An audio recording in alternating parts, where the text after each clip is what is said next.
that book, and so in 2015, 2016, I produced this book, again, also in the Escaping Oz series. And part of the thing that I did in this book that was a little different is I spent a little more time talking about the Federal Reserve. They have significant impact on the economy that a lot of people don't really understand. And the other thing I did was I put a chapter in and I called it What Should Government Be? Follow that takes all of these different things into account, and this book really gets even more fundamental. It says, what are the only 5 things a society needs? A few years ago, I was taking a trip in Canada, and we started out in Western Canada in the province of British Columbia, and then we drove across the plains of Alberta, and we ended up in a place called Calgary, if you're familiar with Calgary. And we ran into something called the Calgary Stampede. Never been to a rodeo before in my life. And so we ran into this Calgary Stampede, and what I wanted to use with this picture here, which is not from the Calgary Stampede, but I wanted to show you what, this is a metaphor for what I call the bull market. So see this bull here, and the rider's riding it, and when the rider first gets on that bull, he's in this pen, right?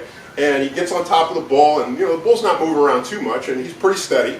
And as soon as they open that gate, that bull rushes out and starts bucking, and and you can see this image is very blurry, and that's probably how it looks to a rider trying to hang on for dear life. The rider falls off. Now, what happens with these guys in the rodeos, as soon as the rider falls off, there's these rodeo clowns that come, right? And they try to shepherd the rider out of there. They try to get the bull out of the way, in case the guy's hurt or whatever.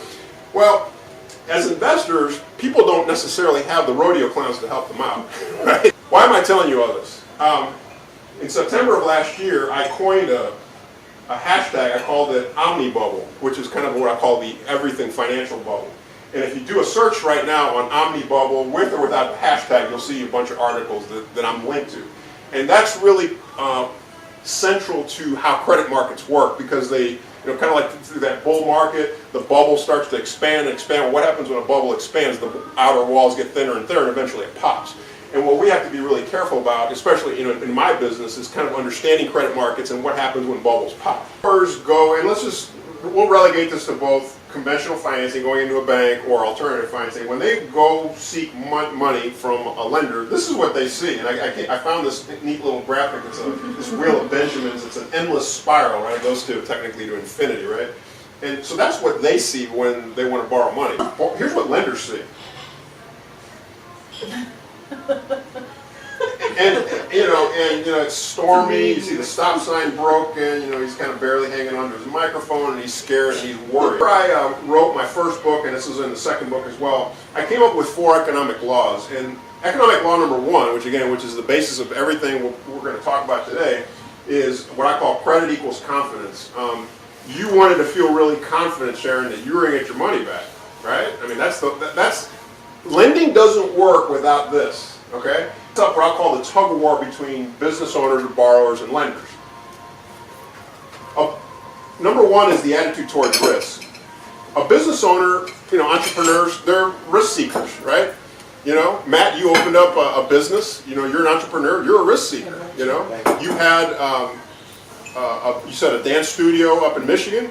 You're an entrepreneur. You're a risk seeker.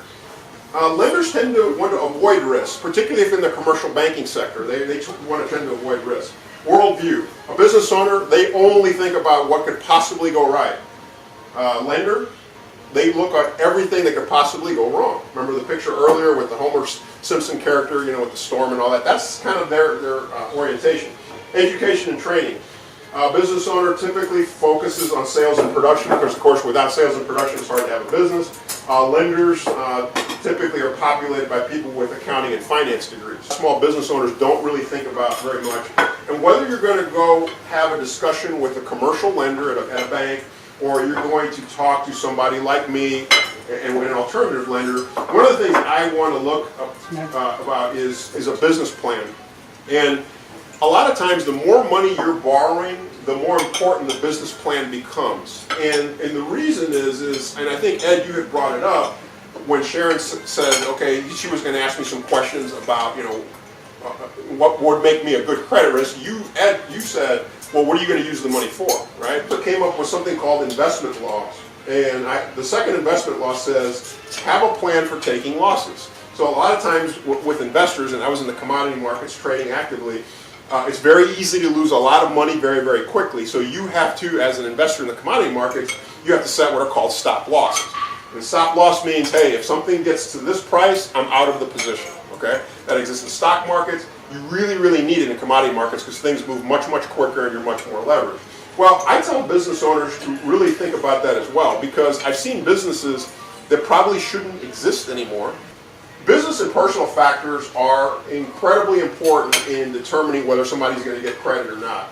You would think, yeah, business factors, probably the personal factors are something that you don't necessarily think about. Bankers call these things the 5 C's of credit. Now let's look at the personal side. We talked earlier about the credit score.